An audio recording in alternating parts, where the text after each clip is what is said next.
love stories.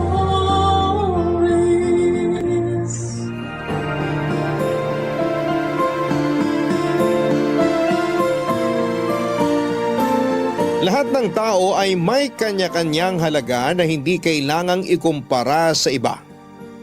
Kapag nangibabaw sa iyo ang inggit ay maaaring mabulagan ka at hindi mo ito makita. Ikaw kabarangay, sa anong paraan mo nakikita ang iyong halaga?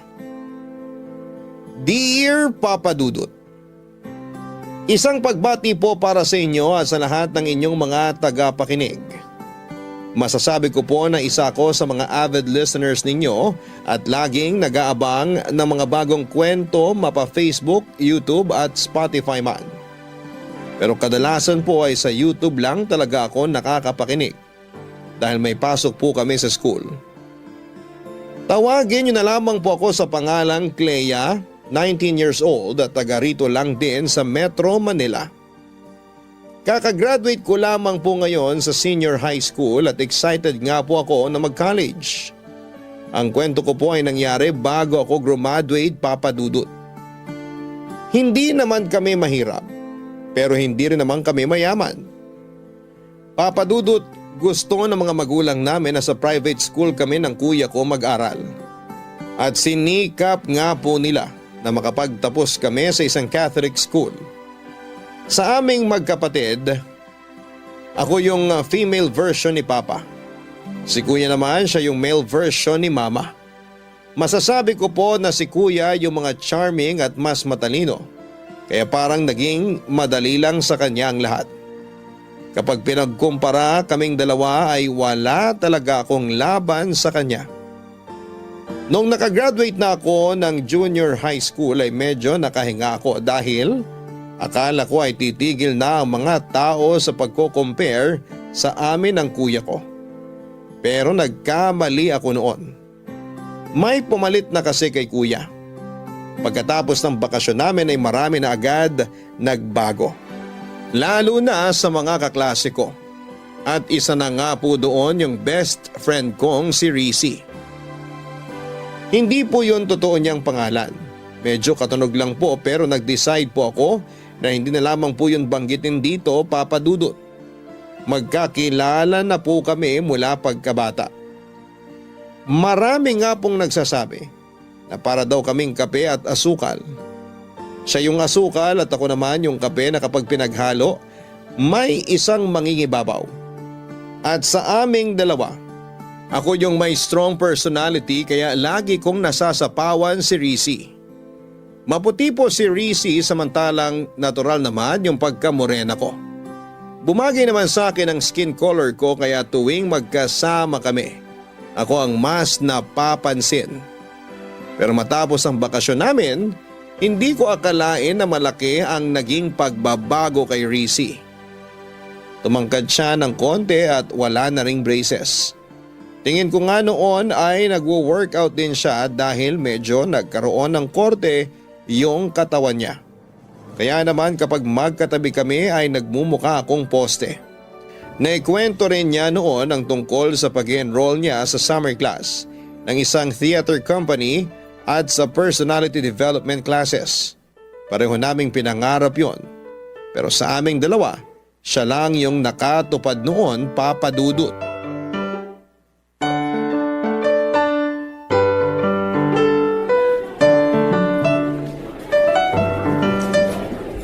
Oh my gosh! Hindi ka maniniwala sa nangyari kanina.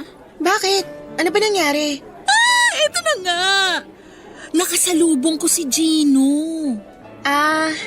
Yung crush mong varsity player na di ka naman pinapansin? Shh! Ano ka ba? Dati yun. Hindi na ngayon kasi nginitian niya ako. Talaga? Taray mo ha? Hindi lang yun. Meron pa. Ano? Nagkausap ba kayo tapos naging friends na? Hindi. Iba naman to. Si PJ, naaalala mo? Yung classmate ko sa dati kong school. Nakasama ko siya sa theater. Ang galing niya kumanta. Sana nga nakasama ka para na-meet mo rin siya. Wala eh. Puro gaming lang ako sa bahay nung bakasyon.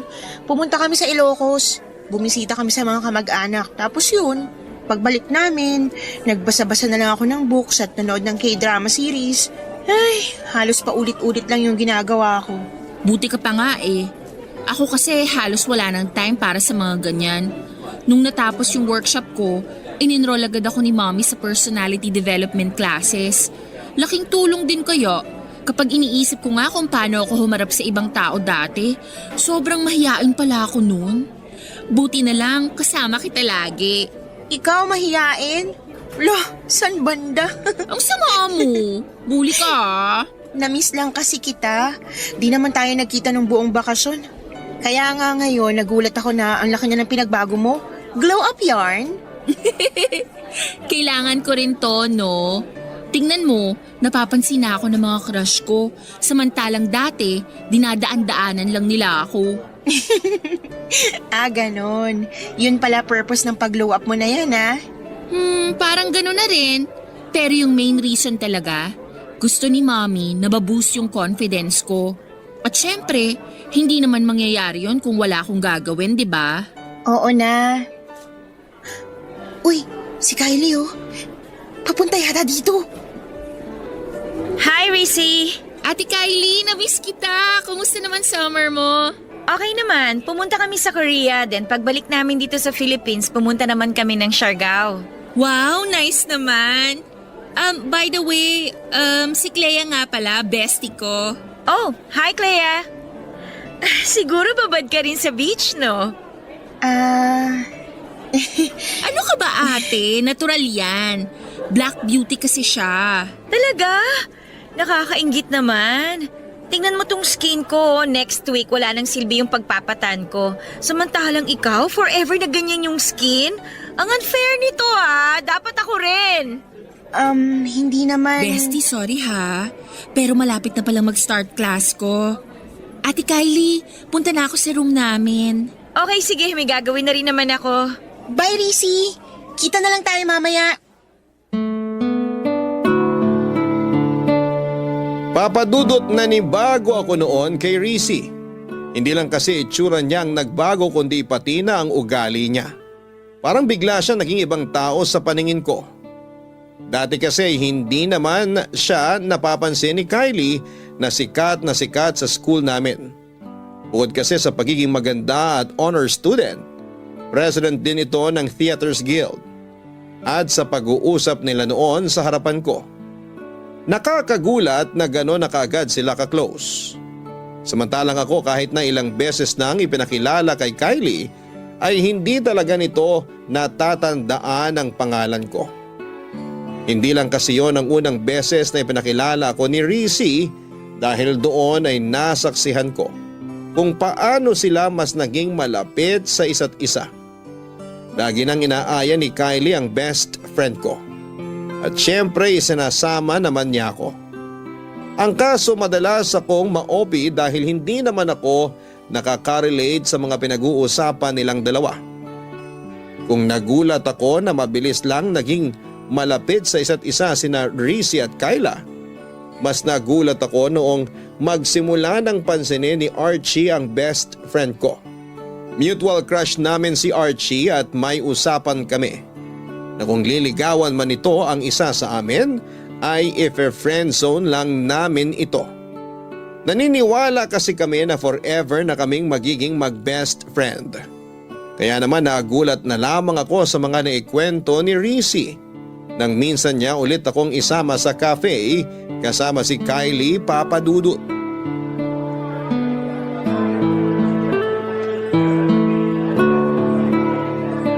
Girl, sorry talaga, hindi ako nakarating nung Sunday. So, ano nangyari nung nag-meet kayo ni Archie? Ayun, napahaba yung kwentuhan namin. Di ko nga ina-expect na kakausapin niya ako eh.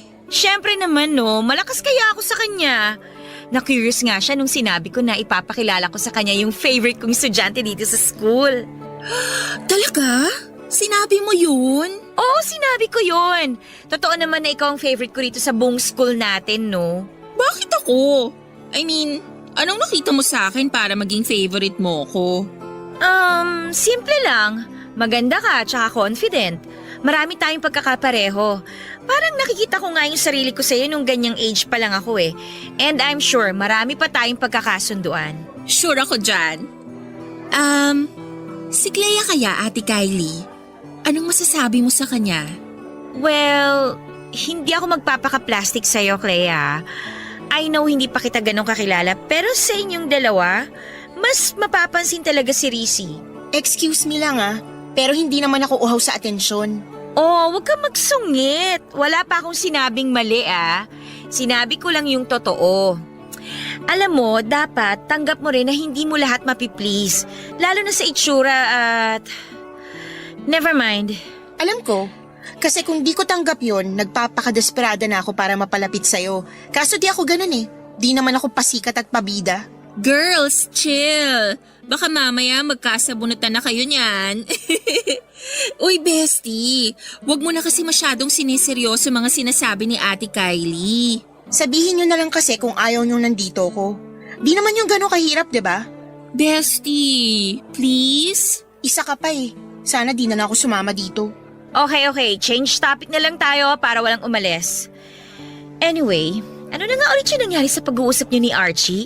Ilang beses ko na siyang inaya na makipag-meet sa'yo pero wala pa siyang time nun Ayun. Kinilala namin yung isa't isa. Tapos nalaman ko nga na wala na pala sila ng girlfriend niya. Talaga? Totoo. Kasi kung sila pa daw nung girlfriend niya, malamang hindi siya makikipag-meet sa akin. Aminin mo, gusto mo siya, no? Ha? Hindi naman sa gusto agad. Parang ano lang. Girl, kahit hindi mo aminin, halata naman sa'yo, no? Paano kung ligawan ka niya? Papaligaw ka ba? Siguro. Yan! Ganyan dapat yung sagot!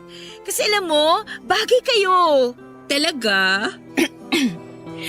May nakakalimutan ka yata, bestie? Ha? Anong nakalimutan? Mukhang nakalimutan mo na nga. Ano ba kasi yun? Share niyo naman. Ha? Wag na, hindi naman importante yon. Di naman pala importante, sinisingit mo pa. Wag na natin pag-usapan yun. Fine! So, sinabi ba ni Archie na may nililigawan na siya ngayon? Wala pa, pero meron na daw siyang gustong ligawan. Oh my gosh! Sino kaya yun? Sabi niya, nasa tabi-tabi lang daw. What if ikaw yun? Ay! Girl, grabe ang saya-saya ko para sa'yo!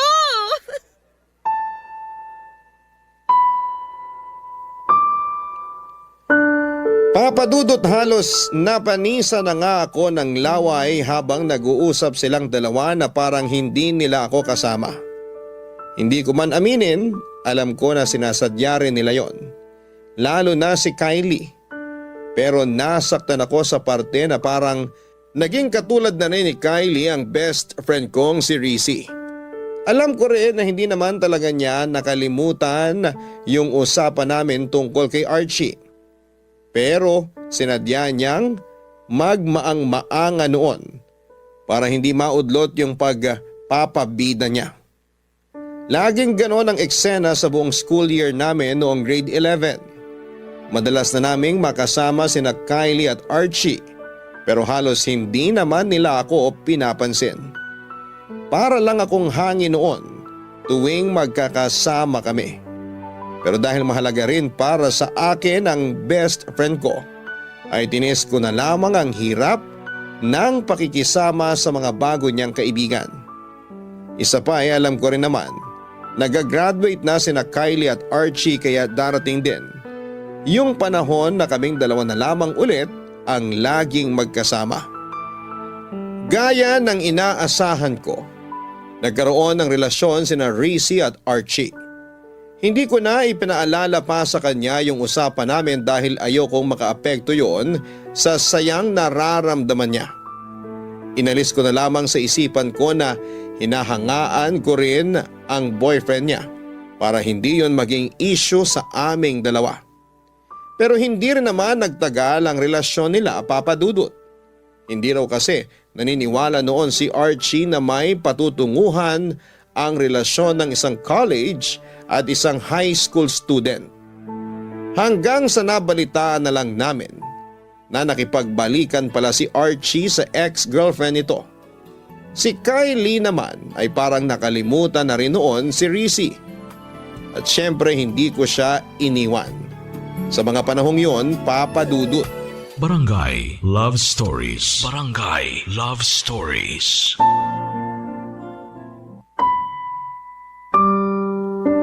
Papadudot, akala ko po noon na ituloy-tuloy na yung pagiging maayos ng friendship namin ni Rizzy. Pero parang may gusto talaga siya noong patunayan. Noong mag-grade 12 na kami, bigla rin siyang nagkaroon ng interes sa student council. Hindi na rin naman ako nagulat noong nanalo siya bilang president dahil mula nang maging close sila ni Kylie ay marami na rin talagang nakakakilala sa kanya. Bukod pa roon ay siya rin ang pumalit na president ng Theaters Guild. Naging contributor din siya sa mga school paper. May mga araw na hindi ko na siya makausap sa sobrang dami ng activities niya. Sinubukan ko namang makisabay pero wala talaga akong hilig sa pagsusulat. Ayoko rin gumastos para sa campaign materials sa pagtakbo sa student council. At pagdating naman sa pag-arte, wala talaga akong interes doon, Papa Dudut. Sa Glee Club lang talaga ako nagka-interes pero bilang isang singer lang. Ayaw ko ring maging soloista kaya kahit doon ay konti ang naging kaibigan ko. Halos wala rin pumapansin sa akin doon maliban lang sa mga lalaki at mga tomboy na gustong magtanong tungkol kay Rizzy. Tinatanong nila kung pwede raw ba silang manligaw sa best friend ko. Pero lagi ko na lamang sinasabi na busy pa siya at walang panahon sa ganung bagay, Papa Dudut. Grabe sobrang busy mo na. Ngayon na lang kita ulit nakasabay kumain. Dami kasing activities. Alam mo naman kapag president ng student council. Hay, may Theaters Guild pa. Masyado mo naman kasing kinareer lahat. Kailangan kong gawin yun. May kailangan akong patunayan. Huh? Kanino naman? Sa pagkakaalam ko, di ka naman pinipressure ng parents mo. Tsaka, dun pa nga lang sa naging president ka, malaking achievement na yun eh. Hindi pa enough yun, bestie. Bakit hindi? Magaling ka na nga eh. Marami na rin nakakakilala sa'yo. Alam ko, pero marami pa akong gustong ma-achieve.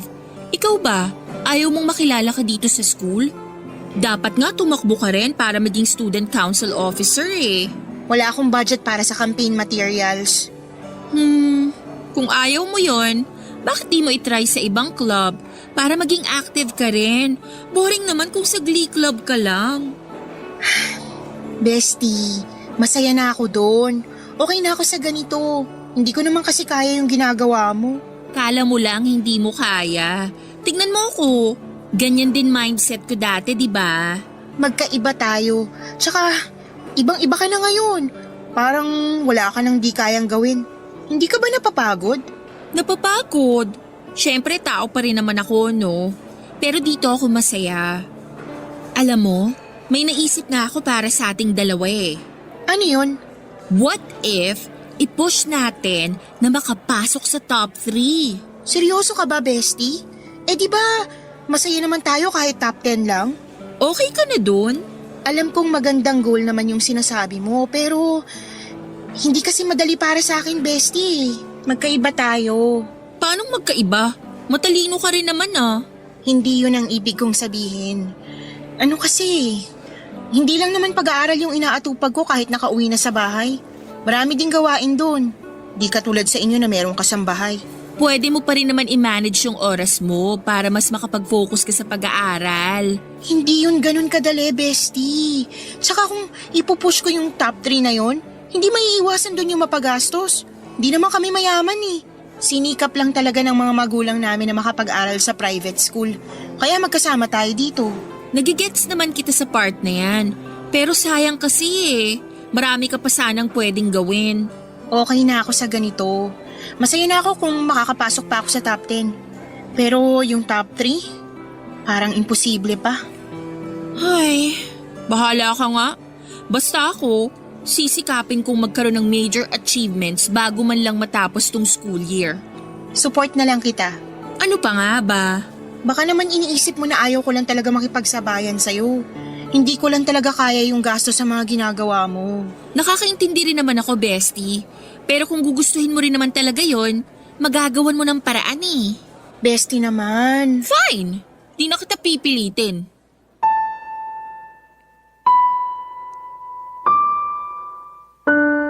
Papa Dudut, gustong gusto ko rin na makapasok sa top 3. Pero gaya nga po ng sabi ko kay Rizzy, hindi yun ganon kadali.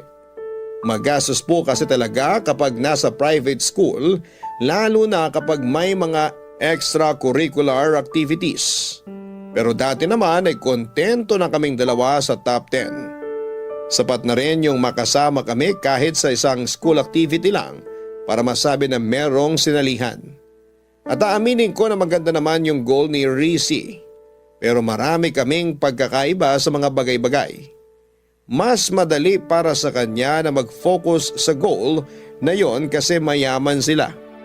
Hindi niya kailangang magtipid gaya ng ginagawa namin. Pag-uwi niya may kasambahay na mag-aasikaso sa kanya. Sa amin ay wala. Kami rin mismo ang maghuhugas ng kinainan namin. Kami rin ang magluluto, maglilinis ng bahay at kahit sa paglalaba. May schedule din kami. Ginagawa ko naman ang lahat ng time na yon para hindi na may kumpara pa sa kapatid ko, Papa Dudut. Sinusunod ko naman lahat ng gusto nila para sa akin. Dahil maganda pa rin naman yung performance ko sa school. Inaasahan ko noon na ma-appreciate na yon ng nanay ko. Hanggang sa magkaroon ng meeting ang mga magulang para i-announce ng advisor namin kung sino-sino ang pumasok sa amin sa top 5. Galing naman ni Rizzy, anak. Magkaibigan kayo nun, di ba? Opo, mag-best friend pa nga eh. Tsaka magaling po talaga siya, ma. Active din kasi siya dito sa school. Sa narinig ko kanina, president pala siya ng student council. Opo, ma. Siya rin yung president ng Theaters Guild. Naku, marami pala talaga siyang inaasikaso, no? Napakasipag na bata. Kahit anak mayaman, nagsisikap talaga siya na magkaroon ng malaking achievement. Isipin mo yun, busy siya pero pasok pa sa top 5. Malaking tulong din po kasi na nakakasali sa mga activities eh. Ikaw ba, wala kang sinasalihan? Meron naman po, ma. Pero hindi kagaya ni Rizzy na sinasalihan lahat. Magastos kasi yung iba. Wala naman yan sa gastos, anak. Pagsisikapin mo talaga, walang imposible. Tignan mo siya, oh. Ang ganda-ganda niya. Ang saya niyan tignan. Top 6 ka dati, tapos top 8 siya. Pero ngayon top 5 na siya. Nakakabilib naman talaga yung dedikasyon niya sa pag-aaral. Swerte ng mga magulang niya sa kanya. May tutor naman siya, kaya mas napataas niya pa yung grades niya. Ganun ba? Eh di magpa-tutor ka sa kuya mo. Malaman, nakikita niyo pa ba si kuya sa bahay? Paano pa ako magpapaturo sa kanya? Ay, sa bagay. Busy rin kasi yung kuya mo. Hindi madali yung ginagawa niya kasi siya na nagpapaaral sa sarili niya. Ayaw niya kasi maging pabigat sa amin ng papa mo. Para daw mapagtuunan pa namin yung pagbabayad ng tuition mo at saka syempre yung baon mo araw-araw. Alam ko naman po yun, ma. Kaya nga hindi na ako sumasali sa mga extracurricular activities eh. Kahit nga sa field trip, di na ako sumasama. Oh, nagtatampo ka ba anak? Pasensya ka na ha. Sapat lang kasi para sa tuition mo yung kaya namin ng papa mo. Alam mo naman na hindi rin kalakihan yung sweldo namin, di ba? Hindi naman po yun issue sa akin, ma. Mabuti naman kung ganon. Naktignan mo oh, daming kumakausap kay Rizzy. Mukhang sikat talaga siya rito sa school nyo ah. Ibang-iba na siya. At least siya nakalabas na sa comfort zone niya. Kausapin niyo na rin po kaya. Ayan na siya oh, papunta na rito. Hi, tita! Uy, bestie, congrats sa atin ha! Iha! Congratulations! Nasaan nga pala yung parents mo? Hindi po nakapunta eh. Hectic po kasi schedule nila. Oh, sayang naman. Pero congrats pa rin sa'yo, ha? Ang galing-galing mo naman. Thanks, tita! Magaling din naman po si Clea. Sayang lang kasi hindi siya nakapasok sa top 5. Sabi ko nga po sa kanya, i-push namin na makapasok sa top 3 eh. Kaso ako lang yung may pag-asa ngayon na ma-achieve yun. Ipagpatuloy mo lang yan, Iha. Malayo mararating mo sa pinapakita mong dedication sa pag-aaral. Ganun nga po. Marami pa po kasi akong gustong ma-achieve at gustong gawin bago matapos yung school year. Mabuti yan, Iha. Napakaswerte ng parents mo sa'yo.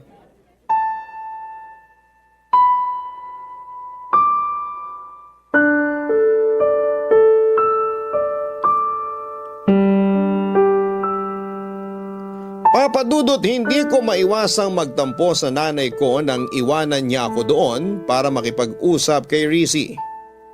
Ipinakilala niya ang nanay ko sa mga kapwa niya officers at iba pang nakakakilala sa kanya para ipakita kung gaano siya kasipag bilang isang estudyante.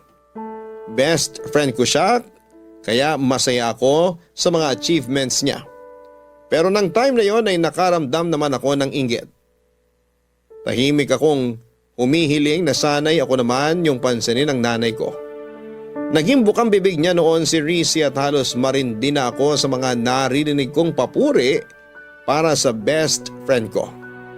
Hindi man kasi direktang sabihin ni mama, pero alam ko na pinagkukumpara niya kaming dalawa.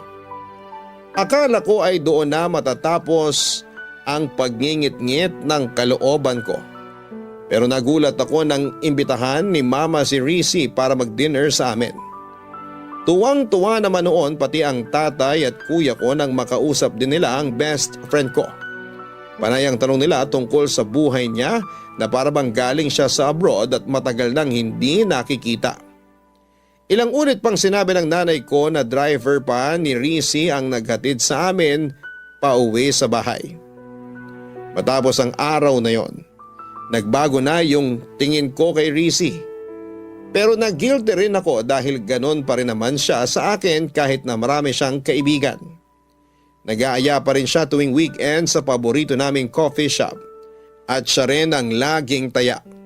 Pero minsan ay may mga kasama kami mula sa student council o kaya naman ay sa theaters guild. Pinipilit kong maging masaya. Para sa kanya pero totoo lang. Inggit na inggit ako sa buhay na meron siya. Mas lalo pang nadagdagan ang pagkabwisit ko sa narinig kong usapan ng mga kaklase namin noon, Papa Dudut. Barangay Love Stories. Barangay Love Stories. Papa Dudut, nasa comfort ako noon nang marinig ko ang usapan ng mga kaklase ko. Nung una ay si Rizzy ang pinag-uusapan nila. Tungkol yon sa schoolmate namin na gustong manligaw sa kanya na sina Justin at Lance. Mag-best friend ang dalawang yon. Balak daw kasi sanang ligawan ni Lance si Rizzy, pero bago yon may nagugustuhan na raw ito dati at nabanggit nga nila ang pangalan ko. Hindi ko napigilang mainis nang sabihin nila ang si Rizzy yung dapat ligawan at hindi ako. Wala naman sanang problema doon pero sa pagkakasabi nila, para na rin nilang nilait ang itsura ko. Sa best friend ko raw dapat manligaw yung mas gwapo at hindi sa akin.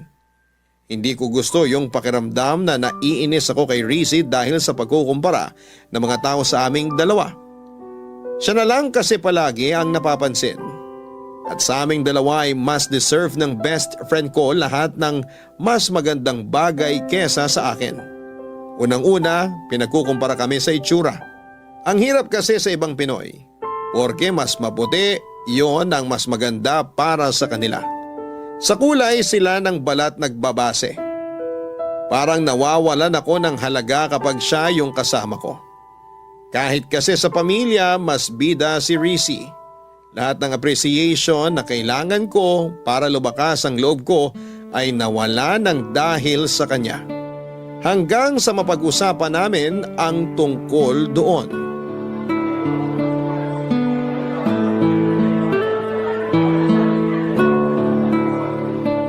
Bakit parang tahimik ka masyado ngayon, bestie? May iniisip lang. Problema ba? Ano pa nga ba? Alam nga naman magsaya ako kung may problema ako, di ba? Uy, grabe. Nagtatanong lang naman ako. Ano ba kasi yun? Baka may maitulong ako. Wala yun. Nakakahiya naman kung idadamay pa kita doon. Bakit nga pala di mo kasama yung mga new friend mo?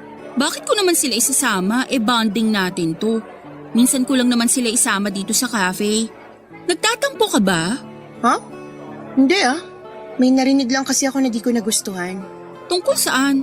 Sa ating dalawa. Anong ibig mong sabihin? Narinig ko yung mga kaklase natin sa comfort room last time. Pinag-uusapan ka nila. Tapos, ano pang sabi nila? Gusto ka raw ligawan ni Lance. Pero bago yon, may nauna pa raw siyang nagustuhan. Sino naman daw? Sino pa? Eh di ako. Tapos sabi nila, Tapos sinabi nila na ako ang mas dapat na ligawan ni Lance, ganun ba? gano'n na nga. Ay, sabi ko na kaya ka naiinis kasi pinag-compare tayong dalawa. At sa comparison na yon, ako yung the better one, tama? Paano mo naman nalaman yan? Bestie, kahit busy ako, friend mo pa rin ako, no? At nanonotice ko pa rin yung ganong bagay. Kala ko kasi wala ka nang pakialam eh. Grabe ka naman. Ganon ba talaga ang tingin mo sa akin? Naging busy lang talaga ako sa school. Pero 'di ba, nagkakasama pa rin naman tayo. Hindi naman tayo nagbago, 'di ba? Okay naman tayo. Ikaw, okay ka. Masaya ka kasi napapansin ka na ng lahat. Marami ka nang na-achieve. Ako? Eto pa rin. Pati nga parents ko, ikaw na yung gustong-gusto eh. Bukang bibig ka nila. Alam mo, kung mayaman lang ako na kagaya mo, nagawa ko rin sana lahat yun. Madali rin sana para sa akin na makapasok sa top 5. Naiinis ka ba kasi na-achieve ko yung mga yon? Hindi. Masaya ako para sa'yo, totoo yun. Proud nga ako sa'yo eh. Naiinis lang ako sa mga tao na lagi na lang tayo pinag-compare. Yung kapag magkasama tayo, parang wala lang ako. Sa lahat, ikaw yung mas magaling. Mas dapat maging ganito, ganyan. Nakakainis na. At sa tingin mo ba kasalanan ko kaya nangyayari yon? Kasi dapat na kontento na lang ako sa top 10 at sa pagiging mahiyain ko. Ganun ba, bestie? Bestie, hindi. Deserve mo naman yan eh. Kaya nga sabi ko, di ba, masaya naman ako para sa'yo. Kung naiinggit ka, ilugar mo naman, bestie. Kasi wala naman akong ginagawa na makakasama sa'yo. Hindi ko kontrolado yung ginagawa nilang pagkukumpara sa atin. Wala ako doon every single minute para sawayin sila. Pasensya ka na. Hindi ko lang talaga napigilan yung emosyon ko. Alam mo naman na, ang hirap kapag limitado lang yung pwede mong gawin, di ba? Oo na, naiinggit ako. At alam ko ring mali yun, kaya sorry. Ay, hindi nga natin dapat ito pinagtatalunan eh. Malapit nang matapos yung school year at di natin sure kung magkakasama pa rin tayo sa iisang university. Kaya sana maging okay tayo. Sorry talaga, bestie. Sige na. Sorry din na naramdaman mo yon dahil sa akin. Okay na tayo? Kung okay ka, ganun din tayo. Papadudot, naging okay naman kami ni Rizzy pagkatapos ng maliit na pagtatalong yon. Nag-exam na rin kaming lahat sa iba't ibang school at syempre kasama na doon yung top 5 universities sa Metro Manila. Alam ko naman na nasa kinikita ng magulang ko ay mas realistic na makapag-aral ako sa isang state university. Pero dahil nakapasok si kuya sa isa ring kilalang university at nagka-scholarship pa, pinangarap ko rin na makapag-aral doon. Pareho kami ni Rizzy na pangarap ang university na yon. Gaya ng inaasahan ko dahil may pera si Rizzy ay nakapag-exam siya sa 5 top universities. Nang magkaroon pa ng pagkakataon ay dinala rin siya ng magulang niya sa Cebu para makapag-entrance exam sa isa ring kilalang university doon. Ako naman bukod sa 2 mamahaling eskwelahan. Nag-exam din ako sa 2 state university. Magkakasunod na buwan ang dumating ang results mula sa iba't ibang school. Gaya ng inaasahan ko, nakapasa si Rizzy sa halos lahat ng pinag-examan niya, maliban lang sa State University na gusto ng halos lahat ng incoming college students. Laking gulat ko naman dahil nakapasa ako roon. Pareho namang kaming nakapasa sa mga mamahaling eskwelahan, kaya nag-apply ako kaagad para sa scholarship. Kapag nakapasa ako, kahit papaano ay may pagmamalaki ako sa mga magulang ko. Pero sa kasamaang palad, hindi ako nakapasa sa scholarship. Kaya sinabi ng mga magulang ko na huwag na lamang ako doong mag-aral, papadudot.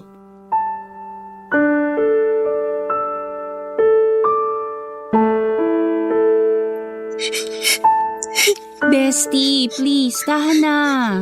Maganda pa rin naman yung papasukan mong university. Pero hindi ako nakapasa dun sa gusto kong school. Magkakahiwalay na rin tayo nun. Eh ano naman, Magandang school pa rin kaya yon kahit state university pa yon. Madali kasi sa'yong sabihin yan kasi nakapasa ka sa 5 choices mo. Sa 5, Risi. Tapos afford mo pa kahit alin dun. Samantalang ako, dun ako mapupunta sa second choice ko. Pati nga course eh. Second choice ko lang din yun. Ano ka ba, Clea? Nakapasa ka sa pinakamagandang state university dito sa Pilipinas. Kaya hindi ko maintindihan kung ano pang kinaiinis mo. Kung nakapasa nga lang ako doon, mas pipiliin ko yun eh. Tapos ikaw, hindi ka pa masaya? Napaka-unreasonable mo naman. Ako? Unreasonable? Alam mo ba kung gaano ko kagusto na makapasok sa top 3 sinasabi mo? Pero hindi ko kaya yung mga gastos para makipagsabayan sa inyo. Pero sa'yo, madali lang yun. May pera ka eh. May tutor ka pa. Sa tingin mo, napasama lang ako sa top dahil may tutor ako? Clea, pinaghirapan ko yon. Nandun na tayo sa may advantage ako dahil doon. Pero kailangan ko pa rin pagsikapan lahat. Hindi mo ba nakikita kung gaano ako kapagod palagi? Ginusto mo yan eh. Dati naman sapat na sa atin na makapasok tayo sa top 10 pero naghangad ka pa ng sobra. Para ano? Para mapansin ka ng lahat? Well, congrats! Kasi sikat ka na. Pati nga yung usapan natin nung tungkol kay Archie nakalimutan mo na eh. O baka naman mas tamang sabihin na kinalimutan mo. Talaga ba? Yun pa rin ang issue mo? My gosh, Clea, ang tagal na nun. Tsaka hindi rin naman kami nagtagal ni Archie, di ba?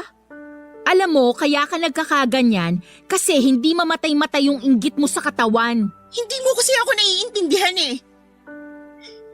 Sa bagay, paano mo nga naman maiintindihan paborito ka ng lahat? Puring-puri ka lagi ng mga teacher natin. All eyes sa'yo yung mga schoolmate natin. At pati mga magulang ko, ikaw yung gusto. Kasi nga naman, pasok sa top 5. President ng Student Council, President ng Theaters Guild. Sa madaling salita, bidang-bida ka sa lahat. Pabida ka eh. Wow naman sa pabida! Kasalanan ko ba na ginusto ko na mag-improve pa? Alam mo kasi kung gugustuhin mo talagang makapasok sa top 5, kaya mo eh. Kasi kapag gusto, laging may paraan. Pero ikaw, pinili mo na makontento na lang sa top 10. Talaga? Di congrats sa Student of the Year na enjoy yung nakukuhang atensyon. Sa narinig ko ngayon sa'yo, gets ko na. Gets ko na kaya mong ipagpalit yung friendship natin sa pagiging pabida mo.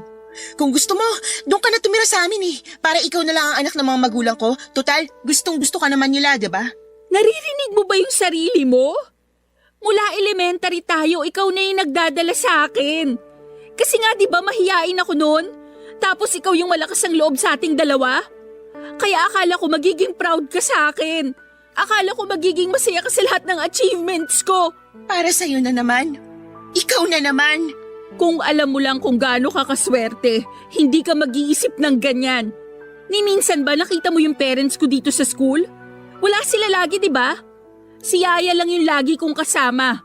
Siya yung pinakikisuyuan para samahan ako dito sa school kapag kailangan ng presence ng magulang. Samantalang ikaw, never nawala yung nanay mo. So ngayon pinapalabas mo na napakaswerte ko sa mga magulang ko? Wala nga silang ginagawa para tumaasweldo nila eh. Hanggang ngayon nagtitipid pa rin kami. Tapos ayun, bidang-bida na sa kanila si kuya, dumagdag ka pa. Then sorry.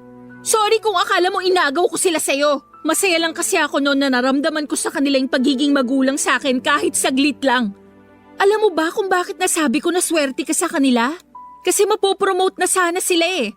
Pero hindi nila tinanggap kasi kakailanganin na rin nilang magtrabaho kahit weekends. Ayaw nila na mawala ng time sa'yo, sa inyo ng kuya mo. Samantalang ako, kahit na mismong graduation day, walang pupunta para sa akin. Tapos yung sinasabi mo na all eyes sa akin yung mga classmate natin? Clea, alam naman nila na medyo masungit ka. Pero pinapakilala ko pa rin sa'yo yung mga nagiging ka-close ko. Tapos anong ginagawa mo? Hindi ka man lang umingiti na parang pinaparamdam mo na ayaw mo sa kanila. Kaya wag mo isisi sa akin na natutuwa sila sa akin at hindi sa'yo. Kasi sa totoo lang, ikaw yung may gusto na maging ganyan ka. Hindi ako.